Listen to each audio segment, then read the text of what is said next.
একটু লেট হয়ে গেল ভিডিওটা পোস্ট করতে। তো এটা আমরা যাচ্ছিলাম বাড়ি, হ্যাঁ বাড়ি মানে মেদিনীপুর, আমাদের দেশের বাড়ি। তো আমরা এখানে কলকাতাতে থাকি একটা কাজের সূত্রে। তো একটা বিশেষ কারণে যাচ্ছিলাম বাড়ি। এই যে তোমরা দেখতে, আমার মামা তো দিদির বিয়ে ছিল, তো সে কারণেই বাড়িতে যাওয়া। তো আমরা বাড়ি গিয়ে মামার বাড়ি গেছিলাম। এই যে আমার দিদি দেখতে পাচ্ছ, আমার বড় মামার বড় মেয়ে, তারই বিয়ে ছিল। এবার সকালে বৃদ্ধি ঢুকে আশীর্বাদ হলো, তারপর হচ্ছে তার গায়ে হলুদ। এখানে সবাই ছাদের ওপর গায়ে হলুদ সেলিব্রেশন হচ্ছে। আর ওই যে আমি হলুদ দিলাম, ওটা হচ্ছে ওর বোন। এবার দিদির গায়ে হলুদ, বোন হলুদ মাখবে না, তা কি করে হয়? ওখানে সবাই ছবি তুলছে, তাই আমি বললাম না, বোনের গালটা ফাঁকা যাবে কেন, একটু হলুদ মাখিয়ে দিই। আর দেখো পেছনে তো একদম হলুদ নিয়ে একদম। তারপরে এই যে সবাই মিলে ওর বোনকেও হলুদ মাখাচ্ছিল, আর আমি তো ভিডিওটা ধরেছিলাম। তো আমার অনেকজন মামিমা আছেন আর মাসি আছেন, সবাই মিলে। তারপর আমরা জল সইতে এই যে পুকুর ঘাটে গিয়েছিলাম। মানে দেশের যে বড় মন্দির আছে, বুড়ো মহাদেব বলে আর কি ওই মন্দির।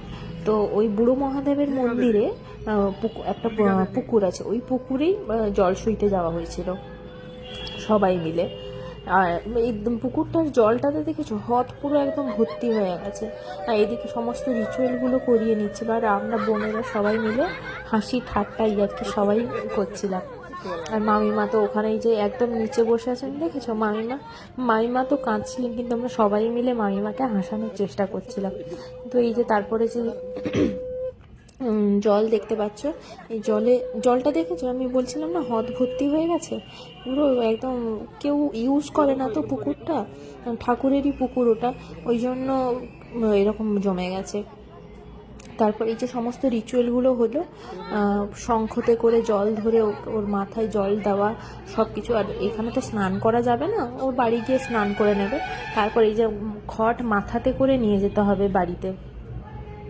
এই যে পেছনে দিদি আঁচল ধরে দাঁড়িয়ে আছে। তারপর আমরা একদম সরাসরি বিয়ের লুকেই চলে এলাম। তো দেখতে পাচ্ছ বেশি আমি এখানে ভিডিওটা দিতে পারিনি, অনেকটা লম্বা হয়ে যাবে ভিডিওটা। তো দিদি তো এখানে চা খাওয়ার জন্য একদম বসেই ছিল। আমি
জামাইবাবু তো একা নাচলে হবে না, আমাদেরকেও তো একটু টেনে টুনে এখানে নিয়ে গিয়ে নাচিয়েই ছেড়েছে।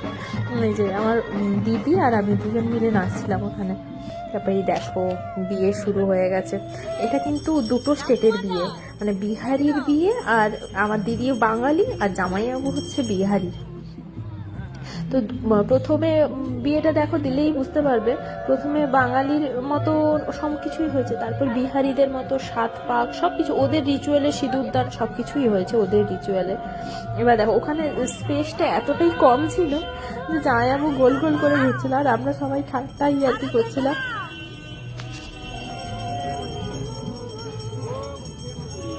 তারপর দেখো এখানটাতে শুভ দৃষ্টি হচ্ছে।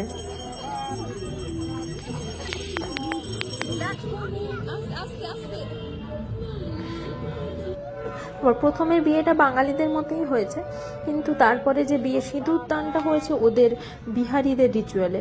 মানে কেমন বলো তো, ওদের সিঁদুর দান ওই অরেঞ্জ কালারের যে সিঁদুরটা হয়, মানে ওই সিঁদুরটা দিয়ে, কিন্তু ওই সিঁদুর দান কেউ দেখতে পারবে না, মানে ওদের অনেক নিয়ম আছে।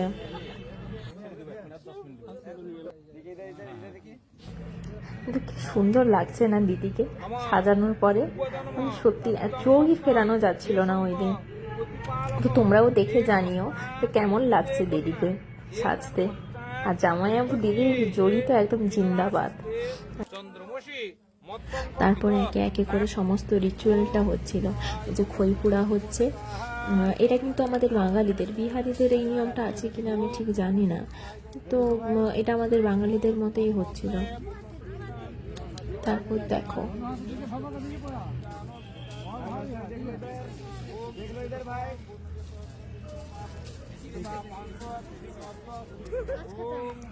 এই দেখো আমাদের কিন্তু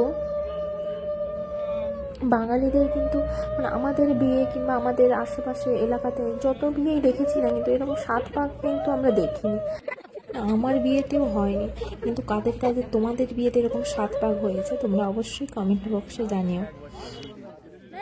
মানে আমাদের 7 পাকটা মানে এভাবে ঘুরে হয় না, কেমন সপ্তপদী বলে ওটা, ওই পান পাতার উপর সুপুরি রেখে ওই যে কাজল পাতি থাকে, তারপর যে ওই জাঁতি থাকে ওটা দিয়ে করিয়ে ওটাকে সপ্তপদী ওইভাবেই করে, কিন্তু ওইভাবে 7 পাক আমাদের ঘোরায় না। তারপর এটা হচ্ছে ওদের 7 পাক ঘোরা